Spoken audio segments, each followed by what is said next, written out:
So, hello everyone. I'm Dr. Priyadarshi Naik, the today's host, and I welcome you all to the CEDx talk show, which will be now live at CED YouTube channel. Friends, we are all celebrating 75 years of Indian excellence. India of today is marching ahead like a Vishwa Guru.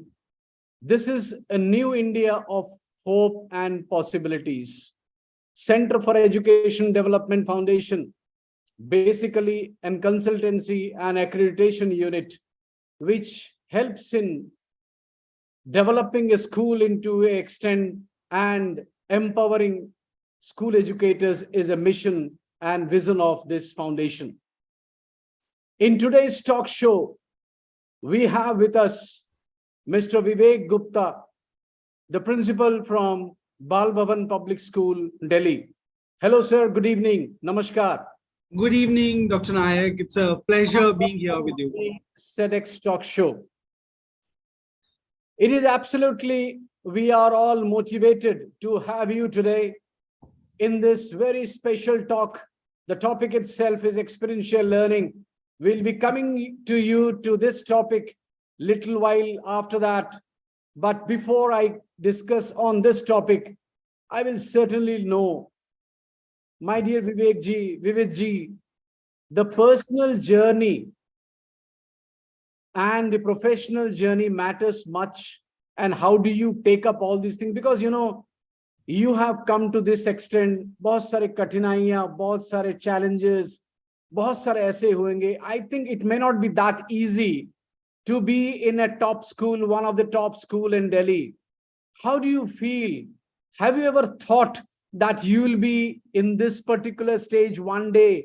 You will be in this particular position one day. Your children will be so lovable. And today is a Children's Day. You might have also met so many children, wished all these children on Children's Day. So have you ever thought that you will be on this startup point and you will be a successful principal in this country?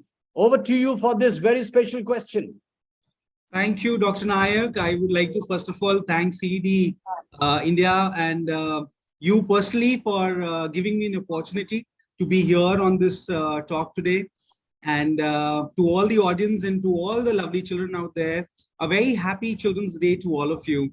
I would want to start with a quote that I have always heard from my grandfather. And that is something that I owe to him, and which also has the essence in my school. And it goes like this: children are the real wealth. Bless them with good education. I mean, this one phrase sums it all for Bal Bhavan. So we have always tried our best, and it has been our earnest effort to ensure that whatever our school students get is the best, because we feel that they are going to be the future of this nation. And it completely depends on how they are brought up, what kind of education they are provided. That is definitely going to make an impact how this nation is going to look like after maybe 15, 20 years from today. So that is something which is very critical and very, very important to keep in mind. And as regards with my journey, I belong to a joint family, and my grandfather started this school with 2 children in 1967 in a very small area. And gradually, with his passion, with his determination, with his vision, he expanded. And today what you see, Bal Bhavan Mayur Vihar, is one of its branch amongst the 5 branches in Delhi and NCR. And I am heading this branch since 2019. I entered into the education fraternity immediately after completing my B.Ed from Delhi University. And I owe a lot to my parents, to my teachers who have given me that kind of an upbringing where, I am able to do something to bring difference to the life of these young children. So that is something that I owe to my elders. And when I say that, I owe to them more than anybody else, I feel it is the vision of my grandfather that I'm trying to pursue ahead. And I wish that what he thought Bal Bhavan would look like and how Bal Bhavan would actually be able to cater to the needs of this country, we are just trying our hands on that. And the school's motto, goodness before greatness, that is always there behind my mind. And in every small venture, every small thing that we do at school, the only expectation is that we are able to give something back to the world. My father also used to say that, give the world the best you have and the best will come back to you. And believe me, all these little things, the talks that we had in our close-knitted family, that has impacted me a lot. And I try to, keep these things always in my mind, and then work so that my children are able to achieve, grow, and get success. I mean, the visuals that you are showing, it's really mesmerizing to see these visuals.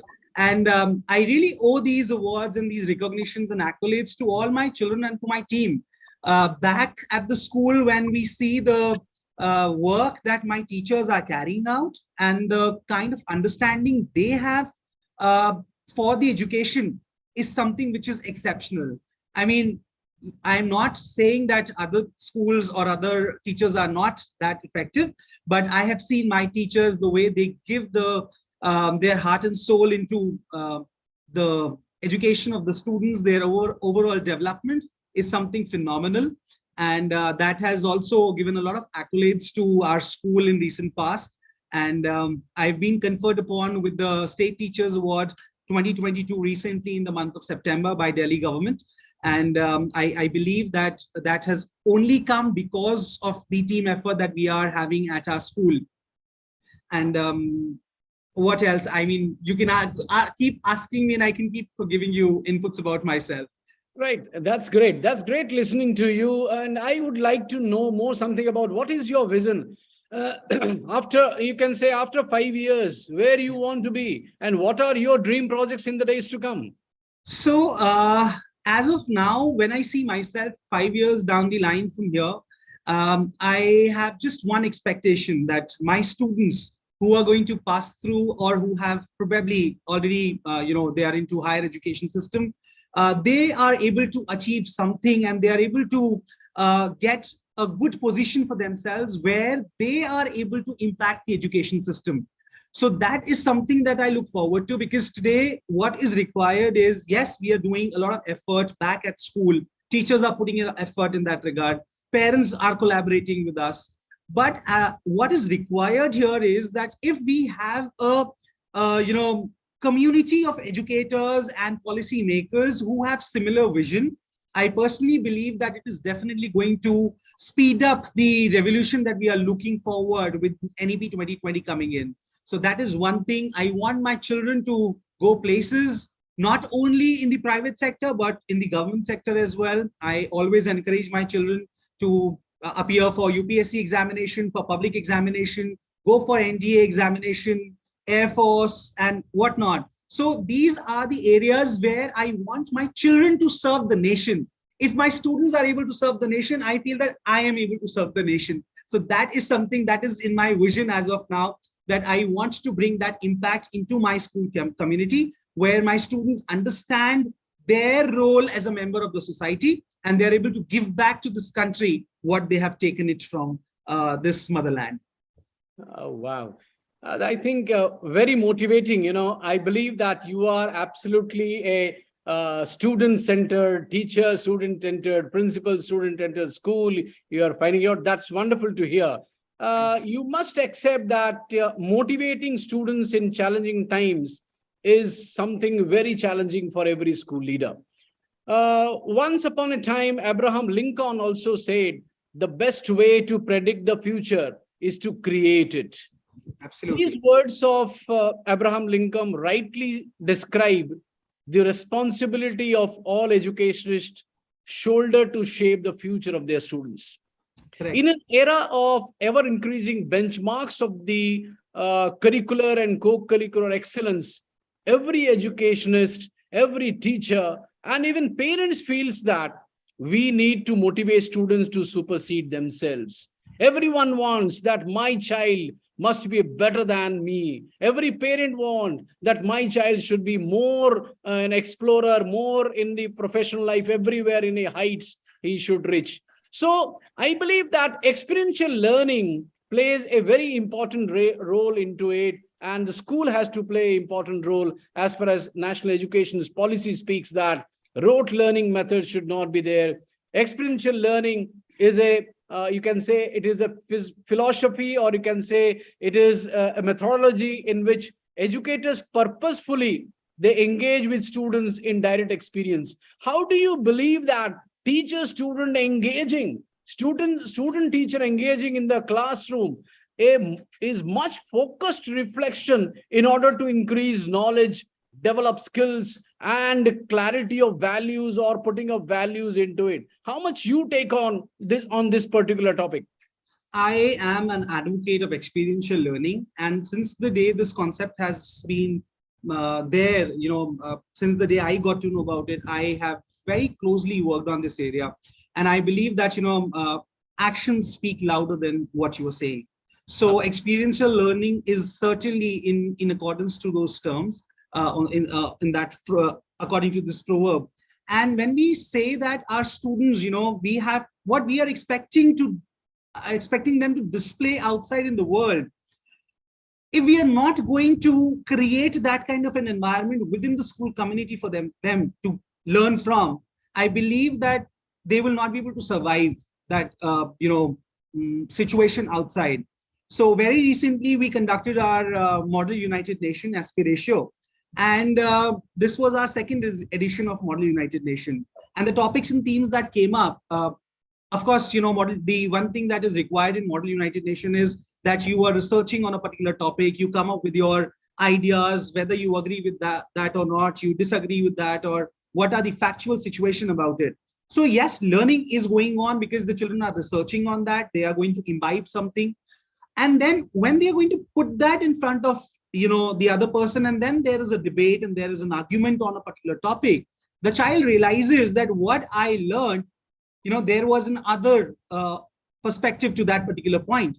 So after day one, they will go back, they will do an analysis of what they have heard, what they've understood, and then they will come with the counterpoint. So I personally feel that kind of an environment where the child grows after experiencing something, that kind of environment where the child is learning from others' point of view, is something which is very, very important. Today, what is happening is that in the education system, we are preparing the children for the examination and not for the life. Whereas what is required today is that we want our children to be absolutely prepared for the challenges that are coming up. So at our school, we have got this Atal Tinkering Lab, Atal Innovation Lab, where the children are trying their hands out and they create something new. So in the month of October, there was a skill expo that CBSE organized at Agra, and our school was fortunate enough to participate in that. Dr. Saha was present over there. And when I had rolled this idea to my team that, we would want to present what we are doing at the school in the skill subjects, and let us put that up in the stall that we are going to represent. One of my students came up with the idea. We are also a e-waste collection center in our area, and we are encouraging our students and parents, teachers to give away their e-waste. Now this e-waste is kept, that area is designated in the school. Now these children know that there is a e-waste available to us, and we can use that to create something. And believe me, what they did was they created a robot out of that. And all the e-waste that they utilized, I was mesmerized to see their innovation, their articulation of what they need to present. And that when I asked them that this model of robot that you have created was about 4 feet in height, and I asked them that it is not working. It is just created out of the waste and it is a dummy. So why have you created this? Their response to it was that, sir, with this model, we want to sensitize people that they should not create waste. So, they have used that waste to sensitize people and masses that let us not create more, because this could be one prototype, but we do not know whether this will be useful to us in future or not. And in turn, we are, creating our carbon footprints, which could be really damaging for the next generation. So, I mean, those ideas, when the children come up, in 2019, we started with this project called Maybe Gandhi project in our school. And I'm very open about this project. I keep speaking to educators about it. Now, under this project, it was a very small initiation that we did at our school. We wanted the children to segregate their wet waste and dry waste. So we were looking for certain resources for that. And we realized that we are already having dustbins available in every classroom with us. Now, there is a pool of classrooms, 4 classrooms together, then 4 classrooms together. Now, what we wanted was that we wanted to convert those bins into the collection bins for dry and wet waste separately. So I kind of oriented my team about it. I oriented certain students. I oriented my support staff regarding the segregation of waste at source, because if we segregate the waste at source, it really helps you at later stages. And these children were able to actually understand this. And when I asked them that, how many of you would want to volunteer? I will get all the bins cleaned properly, hygienically, and you will find them in good new condition. But the thing will be that you have to get these bins painted in green and blue. Now, when you get these bins painted green and blue, and when the children do it at their own, there is a sense of ownership that comes in. And that sense of ownership is something which is very, very important. The children started segregating the waste. We are now segregating the plastic waste, the paper waste, the wet waste, and we are also segregating the e-waste. So there are 4 types of segregation that is happening in this premises as of now. We've got composting pits made for ourselves, and we are trying to compose the manure for our school garden. And maybe if things will work out, we probably will collect and create packets, and with that, we can have entrepreneurship enhanced to it. We are just working on that area. Then the plastic waste that we have collected, the paper waste we have collected, we have identified an organization who comes and who collects the plastic waste, and there is an organization who comes and collects the paper waste. Now, all this paper waste, we get the pens and the notepads for our conferences. So the latest conference that we have, we had the Model United Nation. The pens that were given to the delegates and the notepads given to the delegates were completely made from the recycled paper. We did not spend even a single amount of money on that. So that is something we have to teach our children from our environment, that you need to be sustainable, you need to be resourceful, and that will only come if we are providing an experiential learning environment to them. So the school events are managed by the children. We keep talking about leadership, take the leadership, you have to own this belongs to you. But if we as school leaders and educators, we do not pass the baton to the children, I'm sure that that thing will never come in. And the kind of collaboration they pull into the environment, they were able to get the sponsorship for the event. So the winners were also given the e-vouchers. No effort from my side, no effort from the teacher's side. It was all students' job. And the kind of work that we received, it was so satisfying when you actually, at the end of the day, you see the students performing at this level. And I think that is something that CBSE is also expecting us to perform today. That is the parents who are expecting us to perform today. And of course, the students are very happy in such an environment. Wow. I think really, Vividh ji, I would appreciate the work which has been getting done in your school, Bal Bhavan Public School, Delhi is something doing very well. And in this point, I will certainly say, as you said, students often want to know how to apply theories and lessons from their courses to the real world.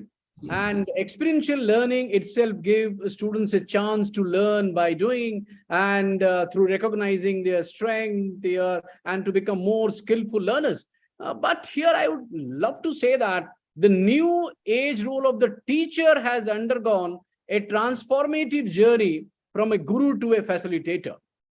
A teacher facilitator can give direction and provide new insights to a child to flourish in that area. Hope you'll accept it. And yes. However, for this tree of motivation, a school leader plays a significant role in motivating the teachers to come up to the expectations of the kids to groom these 21st century learners.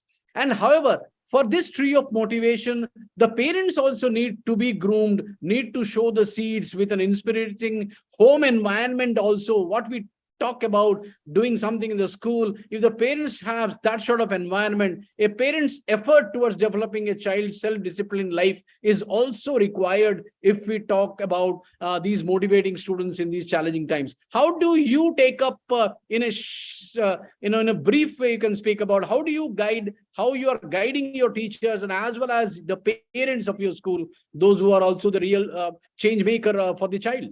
Yes. So, I would want to quote here something for my teachers. When I speak to them, when I talk to them about about them being educators, there's one thing that I feel very earnestly that they need to keep in mind. Don't struggle to be a better teacher than every day. What you need to do is you need to simply be a better teacher that you could have been on the previous day. The moment you realize this, you are not competing with anybody else. You don't have to see that, that teacher is able to do it, I'm not able to do it. First, you have to see within your own self, where is the shortcoming? Where is the shortfall? Once you have identified that, if you are self-aware teacher, you will be able to definitely help the children. So this is something which is very important. We are talking about 21st century learners. We are talking about 21st century classrooms, but we are forgetting about being 21st century teachers. If a teacher is not a learner, then I am sure the students will never be good listeners. They will never be good learners, and they will not be able to receive what teacher is going to do in the classroom. So it will become, kind of what should I say? A formal platform where exchange of thoughts is happening, but it will not, the understanding of what teacher is teaching will not be there, imbibed by the children. So emotional well-being is something which is very important. So if a teacher is not able to connect emotionally to the child, if she's not able to make a deeper impact on the attitude of the child, all the learning is waste. All the teaching is waste. So you have to ensure that you are a good teacher, but before that, you have to be a good learner. So every day I am a good learner. If I am a good learner, I'm ready to accept that, okay, that school is doing nice, that school educator is doing nice, and I can imbibe that into my environment. There is no harm. We learn from each environment. We learn from each other. And even, the same thing goes with my parents. So whenever I get an opportunity to speak to my parents or address them, I always very openly, I tell them, see, we might be doing fantastically, very good for your child, but there would be something down the line that you will feel that, agar ye bhi ek cheez achhi hoti na, to maza aa jata. Then we would have been the best. So I always appreciate the parents to come back to me, write a mail to me if they are not able to see me personally. Let us know where is the gap, what is their expectation, and how we can fulfill that expectation. The moment we give that freedom to our parents, the honest feedback that you receive, that helps you to reflect on your practices and correct them, which is very, very important. Wonderful. Vividh, I think very clearly you have mentioned what is the role of a leader to take care of a student as well as how to guide the parents. You are doing something very good, and I believe that your school parents, they must be very much satisfied, and they must be thinking, yes, I have placed my child in a right school, and they will be groomed up and they will come up with good flying colors in the days to come. Lovely answer. This particular foundation, you are very much acquainted, since a few years. A lot of activities happens. You talk about trainings, you talk about accreditation, you talk about honoring teachers, talk about grooming teachers, empowering teachers, students activities, all the things that. What is your take? What are the things you want to speak here? In which way the school, the teachers, the children, they have gained from Center for Education Development? So Center for Education Development, I first attended the session in the month of May 2021 when I was down with COVID.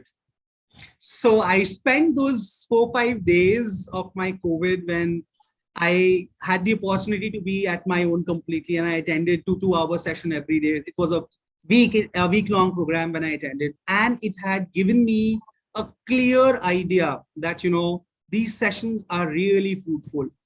If I am able to take away something good from here, I'm sure that my teachers will be able to get benefit out of it. So after that, it has become a series of sessions that have come out with CED, and my teachers have been participating in that. There have been those skill expos and the summits that we have attended. My headmistress was there in that. My senior wing head was there in that event. And when they came back, the kind of feedback I received from them, they said that, sir, everything what we are doing in the school was there. They came back to me with that reassurance that we are working on the right track.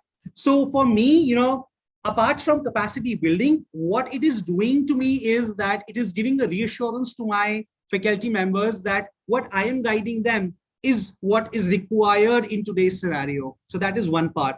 Number two, when we talk about these capacity building programs around different areas that you keep organizing, the teachers are able to see what other schools are doing, what other educators are doing, and that becomes a milestone for them. So like I mentioned that, you know, we learn every day from our environment. And if we are open, we are ready to see that, okay, that particular teacher did something, you know, shared this best practice, and probably I can also do it in my classroom. Whether they are able to do it or not, but they have at least given it a thought about it. Some of them would actually go down in the classroom and try that out. When we were planning our curriculum for this year, the syllabus, when we were deciding, they came up with certain beautiful ideas that were actually picked up from certain sessions organized by CED. So that is something which is very crucial. And I feel that these capacity building programs are a great learning exposure to educators, because when we are in our classroom talking about the same topic every year, year after year, we are able to see a different side of presenting the same topic. So that is something which is very beautiful.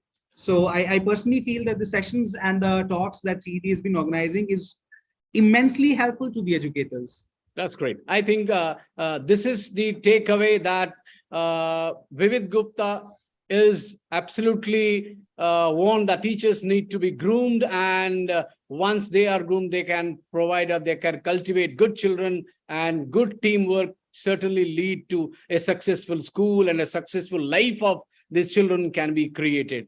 That's great talking to Vividh Gupta ji. Thank you very much for being with us in this CEDx talk show, and hopefully your words must reach. They will be reaching your parents, they will be reaching your teachers, and whatever vision, mission you have, let God give you a lot of courage to accomplish all those things. I pray God to have a wonderful team of educators with you, that you lead such type of team and prepare such type of people, not only the IITians, but you prepare a value-based child in your school, so that the parents, those who have given you the responsibility to take care of the children, though they will feel that yes, they are in the safer hands, they are in good hands, they are with good teachers, and my kids not only will be only embarking with 90, 95, 100% marks, they will be come up with a holistic child, they will be come up with an all-round child,